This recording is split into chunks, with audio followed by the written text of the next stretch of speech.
Baptiste nous a quittés, il a rejoint au paradis des enfants son grand amour, Garance. Jean-Louis Barrault est mort ce matin à Paris à l'âge de 83 ans. Mime, on vient de le revoir, comédien, metteur en scène, directeur de compagnie théâtrale.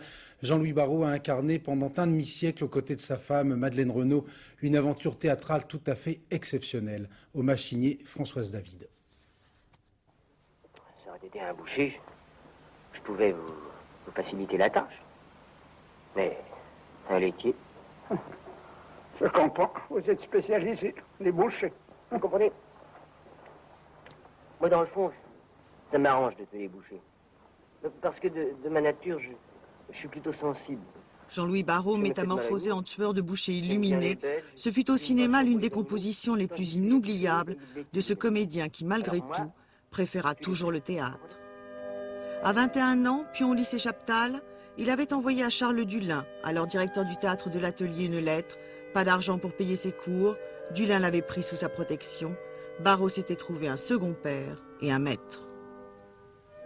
En 1935, Barrault quitte Dulin, se lie avec Antonin Artaud, Joseph Cosma, Jacques Prévert, fréquente Saint-Germain-des-Prés et fait la rencontre de sa vie, Madeleine Renaud, sage pensionnaire de la Comédie Française. Il ira même jusqu'à entrer dans la maison de Molière. J'ai suivi Madeleine au couvent, disait-il. Et on voit apparaître le personnage petit à petit. C'est vraiment comme une naissance, comme une création. Et c'est très très agréable d'assister à cette création sur la peau de Madeleine Renaud. Il découvre ou redécouvre en compagnie de Madeleine les auteurs classiques. On le voit de moins en moins sur les plateaux de cinéma, mais il restera éternellement Baptiste. Je vous aime encore. Je n'ai jamais cessé. Et vous, Garance, aimez-vous? Non. Ne me répondez pas. Je ne demande rien. Vous êtes là, c'est la seule chose qui compte. Et vous êtes là, vivante dans mes bras, comme la première fois. En 1946, Madeleine et Jean-Louis quittent leur premier havre. La compagnie Renaud Barrault est née. La véritable aventure peut enfin commencer. Très rapidement, la compagnie acquiert une renommée internationale. Barrault emporte avec lui Molière, Marivaux, Beaumarchais, mais surtout les modernes, Camus, Jarry, Monterland, Claudel, Ionesco. Mais oui, j'en suis sûr. En branche fictive, plus grave.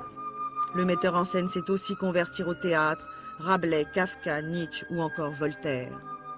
Je meurs! Je vous ferai prendre! Et bien avancez vous autres pendant que je recule! Je suis désarmé! Toutes les pièces, qu'elles soient tragiques ou comiques, qui ouvrent sur le rêve et qui cheminent par un grain de folie, qu'il s'agisse de Claudel, qu'il s'agisse de Duras maintenant, eh bien, sont en général de très bonnes pièces parce qu'elles sont poétiques. La poésie, c'est avoir un grain de folie et s'ouvrir sur le rêve. Jean-Louis Barrault ne vivait qu'au théâtre, le plus souvent dans les coulisses. Il ne s'appréciait guère comme comédien, mais se donnait parfois le plaisir de monter sur scène. En leur langue est autant que Seigneur, je ne t'envierai pas ce beau titre d'honneur. Sois désormais le cycle. Ce grand nom vous cède. Il pompe les couvents, et grenades, et tolèdes. Et qu'il marque à tous ceux qui vivent sous mes doigts, et ce que tu me vaux, et ce que je te dois. Le théâtre Marigny avait été conquis en 1946, celui du Rond-Point en 1981. Entre-temps, 7 déménagements et 700 000 kilomètres autour de la Terre. Et le Pierrot lunaire, qui avait accompagné Jean-Louis Barrault tout au long de sa vie, n'en revenait pas lui-même.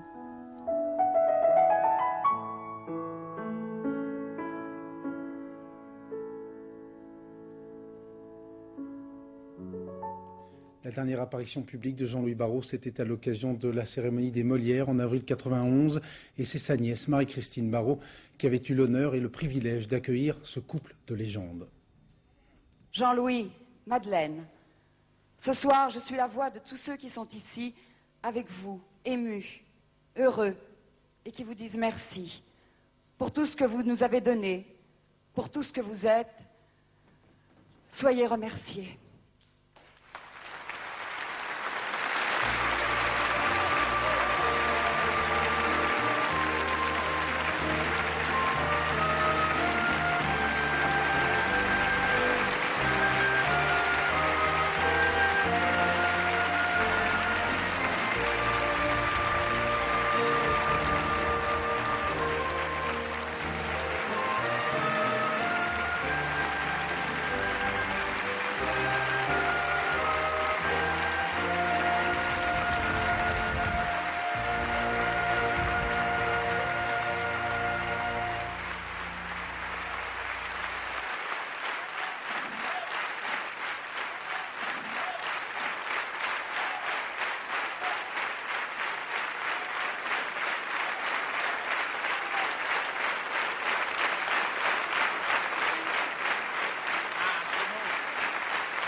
Francis Huster, vous êtes en direct avec nous de votre loge du Théâtre Marigny où vous jouez précisément le Cid.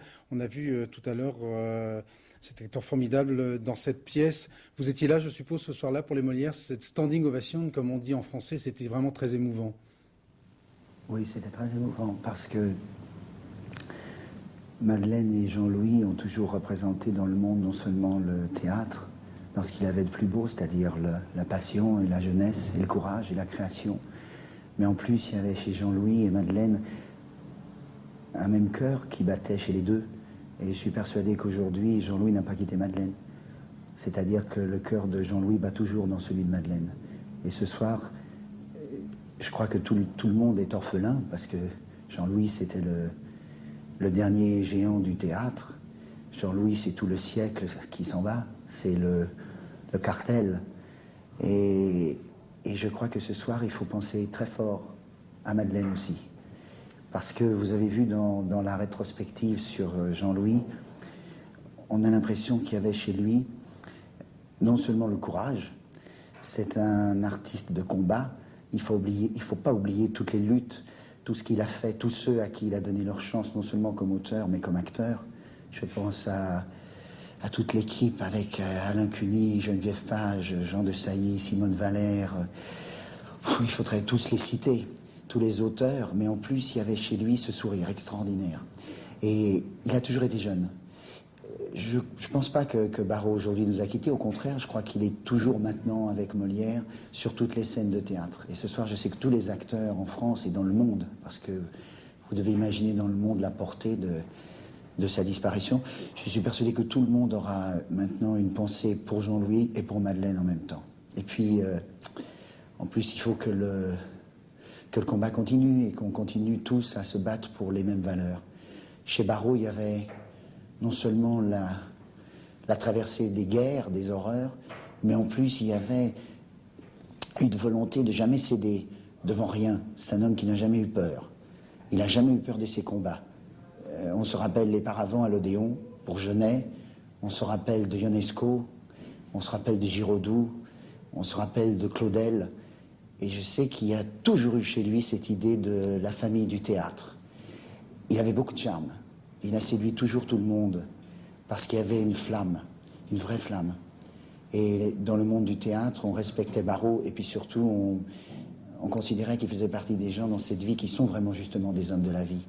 Au théâtre, il y a des gens qui font semblant, qui sont des comédiens, des bouffons, des matamores, des cabotins, des gens qui portent le théâtre en eux. Et puis il y a des gens comme Barrault qui sont au service des autres. Et c'est très émouvant, quoi, de savoir que ce petit bonhomme, qui était parti du théâtre de l'Atelier, comme ça, qui a tout fait de ses mains, et qui a toujours porté en lui tellement d'amour qu'il a su le faire partager au public. Je pense aux millions de gens dans le monde pour qui Jean-Louis Barrault et Madeleine Renaud représentent la France. C'est beau la France, c'est pas seulement les les parfums, c'est pas seulement la haute couture, c'est pas seulement la grande littérature, c'est pas seulement les hommes des Lumières, c'est pas seulement les gens qui se sont battus et qui se battent encore pour les idées de liberté. La France, c'est aussi des petits gens, des gens normaux, des gens qui tout d'un coup se trouvent éclairés par la lumière et montent un peu au-dessus des autres, quoi, comme des funambules au-dessus. Et ils sont comme ça, ils se baladent dans leur vie. Et Barrault, c'est quelqu'un qui nous a tendu la main. Et ça, on l'oubliera jamais. Merci beaucoup Francis Huster pour ce témoignage. Je rappelle, vous étiez en direct du Théâtre Marigny dans votre loge où vous apprentiez à monter sur les planches tout à l'heure pour jouer le Cid. Merci beaucoup. Le nom, vous le rappeliez, le nom de Jean-Louis Barrault restera bien sûr indissociablement lié à celui de Madeleine Renaud. À deux, ils ont créé la compagnie Renaud-Barrault, dont les tournées étaient, Francis Huster vient de le rappeler, particulièrement appréciées à l'étranger. Le Théâtre du Rond-Point, leur toute dernière maison commune, porte toujours leur nom. Entré à la Comédie Française en 1940, Jean-Louis Barrault était tombé amoureux d'une jeune pensionnaire, Madeleine Renaud, qu'il a épousée la même année. Nous ressentons la même chose tous les deux. Oui. Vous savez, ça fait 53 ans qu'on vit ensemble et nous n'avons jamais changé. Nous nous sommes rencontrés en juin 1936, Madeleine et moi, et nous voilà et nous n'avons jamais changé. Voilà, excusez-moi. C'est un encouragement pour tous ceux de 20 ans. Pour jouer? Pour les gens qui veulent devenir comédiens? Pour vivre. Pour vivre. Pour vivre, pour ceux qui s'aiment. Parmi les compagnons de la première heure de la compagnie Renaud-Barrault, un autre couple, Simone Valère, Jean de Sailly, 23 années de théâtre ensemble, 23 années de bonheur. Antoine Cormery les a rencontrés à Saint-Germain-en-Laye où ils commencent une tournée ce soir. Un charisme formidable. Dans chaque pays, il faisait des conférences. Vous ne pouvez pas savoir le nombre de gens qui ont envoyé leurs enfants faire des études en France à cause de Jean-Louis Barrault. C'est vrai. C'était au lendemain de la guerre, vous savez, on allait en Amérique du Sud au lendemain de la guerre. Mais la vente des livres français quadruplait après le passage de la compagnie Renaud-Barrault. Et en effet, les familles renvoyaient leurs enfants faire leurs études en France, alors que pendant la guerre, ils étaient en Amérique, bien sûr. À Rio de Janeiro, la dernière, il y avait tellement de monde en jouant à l'opéra, il y avait tellement de monde pour les fausses confidences, qu'on a décidé de laisser les gens sur la place et qu'on mettrait des micros. Des haut-parleurs. Des haut-parleurs.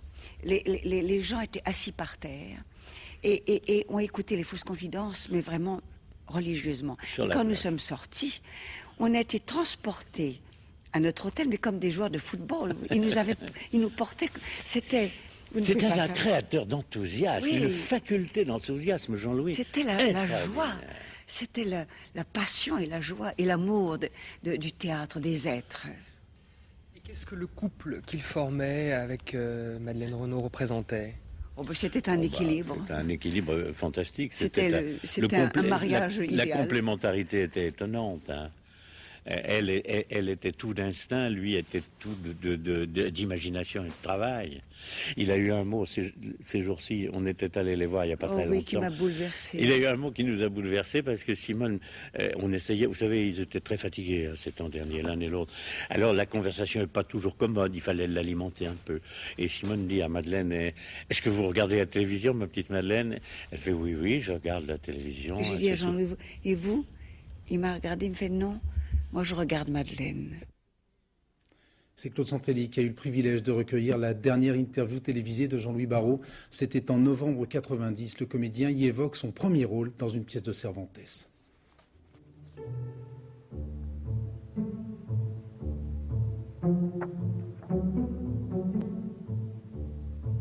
Théâtre Antoine, 37, oui. Numance, d'après Cervantes, oui. C'est ça. C'était un beau spectacle. Oui, bravo. 37, j'avais 27 ans. Oui. C'est le premier grand risque de votre vie. Vous en avez pris d'autres après. Vous avez toujours pris des risques. Oui. C'était pas des risques, c'était un désir de faire.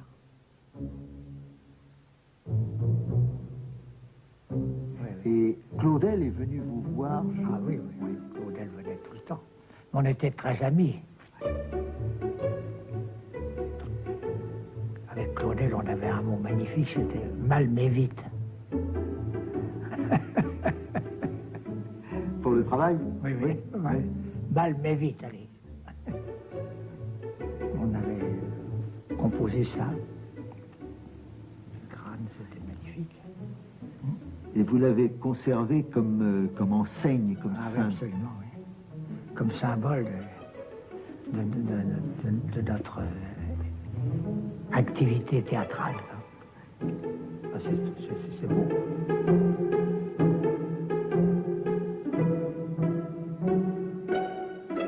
Oui, oui, ça c'est...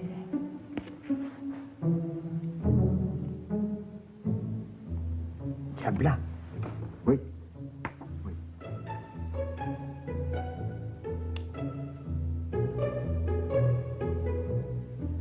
Eh ben mon cochon, c'est bien comme machin. En bas à droite, Roger Blin.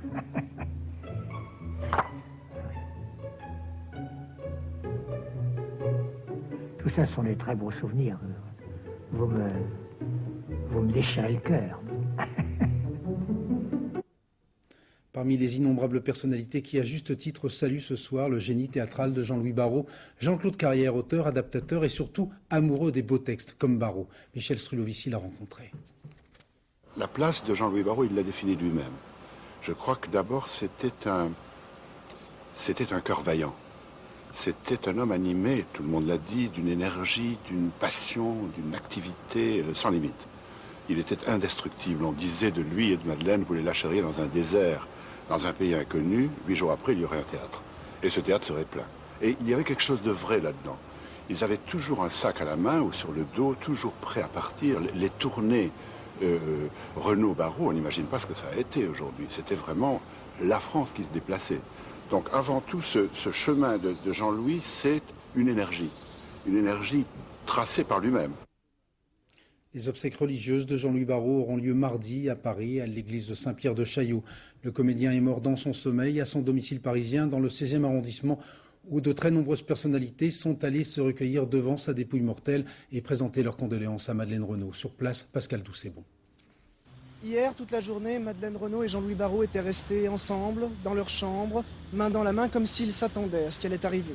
C'est vers 7h30 ce matin que l'homme de maison de Jean-Louis Barrault l'a trouvé mort dans son lit alors qu'il venait lui donner ses médicaments. Jean-Louis Barrault était malade depuis longtemps. Il n'avait pu assister en décembre dernier à une cérémonie en l'honneur de son épouse. Voilà. Tout l'après-midi, quelques proches et admirateurs sont venus soutenir Madeleine Renaud et surtout rendre hommage à Jean-Louis Barrault. Il était très exigeant. Et comme j'ai eu le plaisir de travailler sous sa direction, et vraiment, c'était quelqu'un d'exigeant, mais il était exigeant d'abord pour lui. Vitesse, que j'aimais beaucoup, Antoine Vitesse me disait avant sa mort qu'au fond, s'il devait retenir un homme de théâtre, malgré beaucoup de défauts, disait-il, malgré quelques manques, c'était quand même Jean-Louis Barrault. Barrault était à la fois un mélange de lyrisme et d'intelligence. Tout ce qu'il a fait toujours, il l'a fait avec la force de la passion, mais en même temps avec une extraordinaire acuité d'esprit, une extraordinaire subtilité. Et je pense que c'est comme ça qu'il a réussi à donner à travers son théâtre tant de joie à tant de millions de gens à travers le monde, des gens qui parlaient français et des gens qui ne parlaient pas français. Et puis bien sûr, il y a ceux qui ne sont pas venus mais qui ont envoyé des fleurs, il les aimait tant. Jean-Louis Barrault sera enterré mardi prochain au cimetière de Passy. Dans la corporation des comédiens, l'une des plus touchées par cette disparition, sans nul doute, c'est Marie-Christine Barrault, la nièce du disparu. Philippe Etcheverry l'a rencontrée à Biarritz, où elle joue La Cerisée de Tchekhov, une pièce montée à l'origine par Jean-Louis Barrault.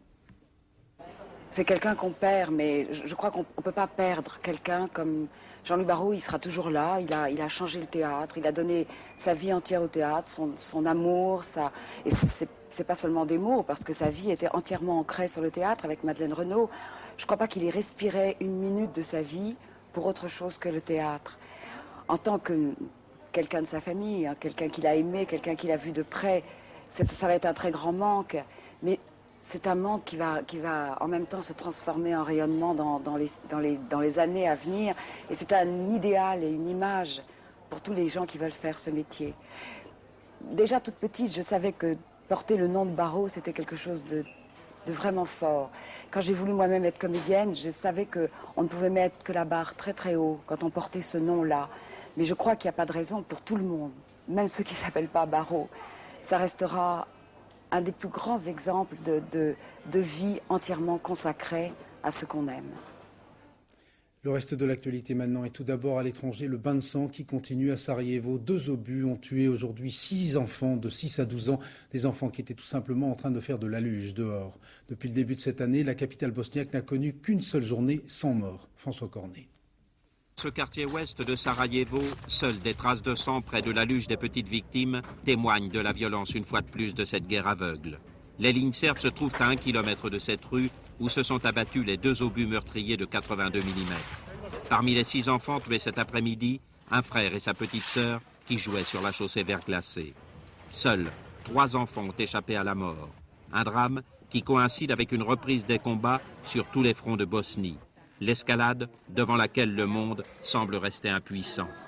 En 21 mois de siège, les enfants de Sarajevo ont payé un très lourd tribut à la guerre. 1550 figurent sur la longue liste des 9700 morts de la capitale bosniaque. Un siège qui a également fait jusqu'à présent 57 500 blessés. À Oslo, une soixantaine de personnalités étrangères, et notamment Shimon Peres et Yasser Arafat, ont assisté cet après-midi aux funérailles du ministre norvégien des Affaires étrangères, Johan Jørgen Holst, le grand artisan de l'accord de paix israélo-palestinien, décédé à 56 ans, 4 mois jour pour jour après la signature de l'accord pour lequel il s'était dépensé sans compter. Florence Mavic. Johan Jørgen Holst aura peut-être payé de sa vie l'espoir d'une paix définitive au Proche-Orient. Dans les milieux diplomatiques, l'on dit que les 2 crises cardiaques dont il a été victime, suivies d'une commotion cérébrale, sont la conséquence d'incessants efforts pour amener Palestiniens et Israéliens sur le chemin de la réconciliation. Homme discret, Johan Jørgen Holst préférait faire son métier de diplomate loin des bousculades médiatiques. C'est en partie grâce à ses talents de médiateur qu'Yitzhak Rabin et Yasser Arafat se sont retrouvés à Washington le 13 septembre dernier, qu'ils ont signé l'accord historique sur l'autonomie des territoires occupés. Signe de l'estime portée à Johan Jørgen Holst, c'est Warren Christopher, le secrétaire d'État américain, qui prononce l'éloge funèbre. Parmi les nombreuses personnalités, Yasser Arafat et Shimon Peres, pour qui le diplomate norvégien était devenu un ami. En marge des obsèques, les discussions sur le processus de paix se déroulent, toujours sous les auspices de la Norvège. Selon les médias israéliens, Shimon Peres devrait proposer à Yasser Arafat des solutions pour faire avancer les choses.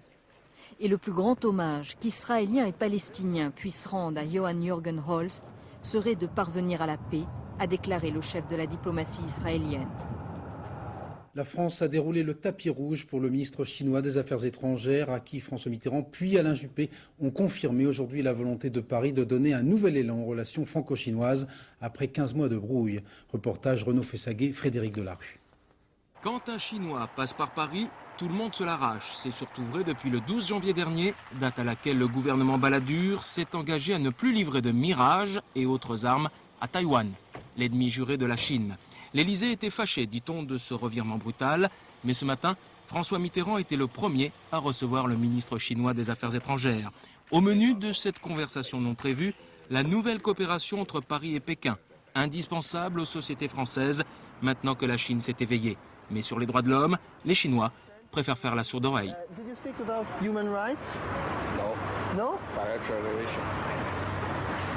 Pourtant, les droits de l'homme vont lui être rappelés avec tact, mais insistance tout au long de cette journée. Après l'Élysée, c'était le Quai d'Orsay.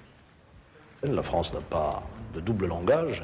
Nous souhaitons que des progrès soient accomplis en ce qui concerne le respect des droits de l'homme en Chine. Il y a beaucoup à faire, et je l'ai dit. Et ça continuera lundi avec une rencontre à Paris entre le Chinois et l'Américain Warren Christopher. Mais M. Kian Kichen ne perdra pas la face pour autant. Il sait que la France a besoin du milliard de consommateurs chinois pour ses entreprises de télécom, de transport ou même d'armement. Et puis, le premier à avoir reconnu la Chine populaire, c'était De Gaulle, en janvier 64, il y a très exactement 30 ans. La préparation des élections européennes de juin avec un coup médiatique des Verts qui ont proposé à l'abbé Pierre de conduire leur liste. Reportage Bruno Roger Petit. A priori, la grille de lecture est simple. Sauf miracle, les Verts n'abordent pas en vainqueur potentiel les prochaines élections européennes. Eh bien, justement, ils pensent avoir trouvé la solution miracle. Les voilà prêts à offrir la tête de leur liste à l'abbé Pierre. Ça peut surprendre, mais il paraît qu'il y a des convergences et même des contacts. Sur le principe, il est d'accord. Nous avons d'ailleurs évoqué avec lui d'autres questions politiques comme notre refus du nucléaire ou bien le fait qu'il faille être très rigoureux contre les Serbes en ex-Yougoslavie. Il est d'accord sur tous ces points. Simplement, pour l'instant, la hiérarchie catholique semble lui interdire. Donc nous sommes dans une phase de négociation avec lui. Il est en train de réfléchir. Et pourtant, un premier prodige s'accomplit déjà. La candidature éventuelle de l'abbé Pierre réconcilie tout le monde au sein des Verts. L'échec, en général, je crois qu'une présence aussi prestigieuse sur cette liste doit témoigner d'un enracinement réel dans les luttes sociales et de nous permettre de construire une liste qui prenne en compte la diversité des préoccupations portées par l'abbé Pierre. Je crois que l'abbé Pierre serait évidemment une tête de liste tout à fait symbolique. Nous avons un certain compagnonnage avec lui, et en particulier sur la question des sans-logés à Paris. Et je crois que ce serait un excellent signal pour la liste européenne. Mais pour le moment, rien n'est encore conclu. Les supérieurs hiérarchiques de l'abbé Pierre s'interrogent, l'intéressé médite, les Verts sont suspendus, ils prient pour que le miracle s'accomplisse. Bref, ils y croient, mais sans trop y croire. En Virginie, aux États-Unis, la justice a tranché acquittement de Lorena Bobbitt, cette jeune manucure de 24 ans qui avait tranché le sexe de son mari. Les jurés ont en effet estimé qu'elle était sous le coup d'un accès de folie passager au moment des faits. Isabelle Steiss. Impassible, Lorena Bobbitt, entourée de ses avocats, écoute la lecture du verdict. Elle, la jeune manucure d'origine équatorienne qui risquait 20 ans de prison, ne dit pas un mot, n'esquisse même pas un sourire lorsqu'elle entend qu'elle est acquittée. Juste un cri dans la salle et Lorena quitte le tribunal sous escorte policière, mais libre. Acquittée car devenue folle cette nuit de juin 93 lorsqu'elle tranchait le sexe de son époux avec un couteau de cuisine. Une impulsion irrésistible, ont reconnu les jurés, d'une femme excédée par des années de violence conjugale. Lorena Bobbitt avait longuement raconté à la barre comment cette nuit-là, son mari John l'avait violée une fois de plus en rentrant d'une soirée trop arrosée. Après, elle ne se souvenait plus, c'est lui, l'ancien Marine, qui avait raconté. She pulled on my groin area twice. I think I felt a couple of jerks, and then after that, she just cut it off. Depuis des mois, l'affaire passionnait l'Amérique et ce sont des cris de joie qui ont accueilli le verdict. Lorena acquittée, tout comme John, en novembre dernier pour le viol de son épouse. Le couple est maintenant en instance de divorce. Bon anniversaire au traité franco-allemand, 31 ans aujourd'hui, et au tiercé qui fête ses 40 ans. Depuis le 22 janvier 54, les parieurs ont investi dans leur passion pour le cheval plus de 200 milliards de francs. C'est le 17 juin 56 que le tiercé a fait son entrée à la télévision, commenté en direct par Jacques Saber et Georges Decaune. C'est mon illustre confrère Georges Decaune qui commentera demain en direct le tiercé à Vincennes. Avec Florence Bouquilla, séquence Souvenir. Le tiercé. Une invention en apparence toute simple, germée dans le cerveau déjà auteur du couplet en 1949, celui d'André Carus, brillant polytechnicien, qui va surtout avoir cette idée géniale, introduire les notions de tiercé dans l'ordre et dans le désordre. C'est encore lui qui va créer le fameux ticket perforé avec pince et valideuse, garantissant l'enregistrement des paris sans fraude. Le premier tiercé a lieu le 22 janvier 1954, sur l'hippodrome d'Anguin. Mais la presse d'alors ne s'émeut pas pour autant, et la télévision ne s'intéresse que 2 ans plus tard à ce qui devient un véritable fait de société, avec des grands prix, comme celui d'Amérique ici, ou le prix de l'Arc de Triomphe. Les années 60 révèlent un véritable âge d'or du tiercé, jeu simple, peu onéreux, accessible à tous, rituel de fin de messe dominicale et d'apéro. Yves Saint-Martin devient le plus célèbre jockey de France et Léon Zitrone le plus connu des habitués de l'hippodrome. Le tiercé qui n'avait aucune audience à ce moment-là, est devenu très vite la maladie nationale des Français. Et j'ai par exemple un général qui m'a écrit à plusieurs reprises, « S'il vous plaît, dès le vendredi soir, mes officiers s'arrêtent de travailler, donnez-leur donc l'arrivée du tiercé en confidence, comme ça je pourrais les faire travailler le samedi pour la défense nationale. » 40 ans plus tard, le tiercé a pris des rides et du vague à l'âme, avec la fermeture de l'hippodrome de Maisons-Laffitte. Il ne représente plus que 15% des enjeux du PMU, largement grignotés par la progression du Quintet Plus et surtout du loto et autres jeux de grattage. Pas sûr que le tiercé soit un jour un respectable papy, toujours actif au XXIe siècle. Jamais 304, comme l'on dit chez Peugeot. Surya Ben Ali a en effet remporté pour la 4e année consécutive le titre de championne d'Europe de patinage. À Copenhague, pour France 2, Yann Lavoie, Roger Mathurin. Une seule Marseillaise aura retenti à Copenhague. Elle sera venue saluer le 4e titre européen consécutif de Surya Ben Ali. Après les imposer hier, elle a dominé cet après-midi le programme libre, toujours aussi dynamique et de plus en plus gracieuse sur la glace.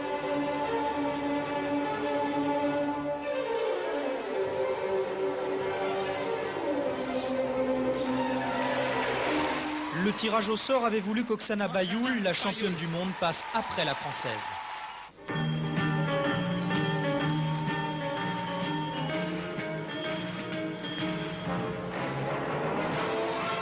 Alors Surya est ressortie des vestiaires pour ne pas manquer une bouchée du programme libre de l'Ukrainienne.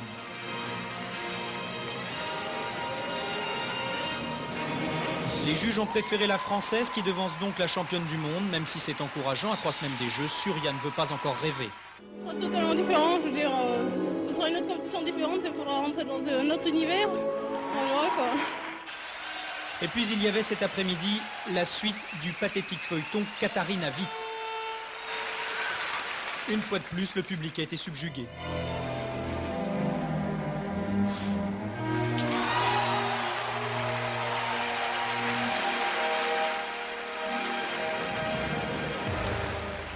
Heureuse de sa performance, Katharina n'aura qu'un regard bien détaché sur ses notes, certainement à moitié ravie de sa 8e place, mais complètement satisfaite d'avoir gagné son pari en se qualifiant pour les Jeux Olympiques. Oui, j'ai réussi et j'en suis heureuse. Je sais que j'ai fait des fautes sur la fin de mon programme libre, mais je suis fière compte tenu de tous les problèmes que j'ai eus. Sachez que j'ai été blessée et que j'ai eu besoin de piqûres ces derniers jours pour guérir. Witt et Ben Ali seront encore les principales attractions des Jeux Olympiques dans 3 semaines. Football, 32e de finale de la Coupe de France avec l'entrée en lice des clubs de première division. À l'exception de Cannes, éliminé par les Bretons de Guingamp, la logique sportive a été respectée. En général, les petits David ont succombé face aux gros Goliaths du Crampon, notamment Vaux-en-Velin, battu à Lyon 2-0 par les Canaries nantais. Christophe Duchiron. 9 minutes, faites vos jeux. C'est le rouge qui sort. Guy Varche de Guingamp ouvre le score. C'est une surprise. 29 minutes, la défense rouge commet un impair. Madar tout seul égalise pour les Canois. Mais la roue tourne dans le bon sens du côté de Guingamp. Guy Varche centre, Rouxel reprend, surprenant Breton qui mène 2-1 à la mi-temps. En deuxième période, les maillots jaunes de Cannes repartent au sprint. Égalisation pour Michael Madar. Les deux équipes roue dans roue. De partout à la fin du temps réglementaire, les 22 joueurs ont droit aux prolongations et Guingamp a droit au bonheur avec ce but de Rouxel dans les dernières minutes.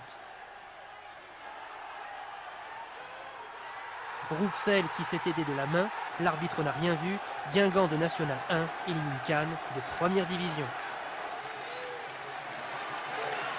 Vaux-en-Velin-Nantes, c'est un peu le pot de fer contre le pot de terre, c'est le pot de fer qui ouvre le score avec Makelele. Nantes mène 1-0 avant la mi-temps. Et puis 2-0 après la mi-temps avec l'attaquant Patrice Loco. Vaux-en-Velin, club de National 2, est tombé sans démériter. Cannes éliminé, c'est la première surprise de ces 32e de finale. Metz gagne petit à Saint-Leu, qualification pour Alès. La suite des matchs ce soir, la fin demain après-midi. L'équipe de France de football plutôt chanceuse lors du tirage au sort des éliminatoires de l'Euro 96, aujourd'hui à Manchester. Les tricolores ont en effet hérité pour adversaires de la Roumanie, de la Pologne, d'Israël, de la Slovaquie et de l'Azerbaïdjan. Avant de vous souhaiter une excellente soirée, je vous propose de terminer ce journal en compagnie de Jean-Louis Barrault qui nous a quittés aujourd'hui, vous le savez. Immortelle séquence tirée des Enfants du Paradis, tournée par Marcel Carnet il y a 50 ans, lorsque Baptiste perd Garance Arletty dans la foule.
Les Enfants du Paradis, rediffusés sur France 3 lundi à 20h50. Prochain journal, minuit 40, Catherine Sellac, bonne fête aux Vincent. Dans quelques instants, la météo avec Laurent Romeshko, gris au nord, ensoleillé au sud. À demain 13h, excellente soirée, merci.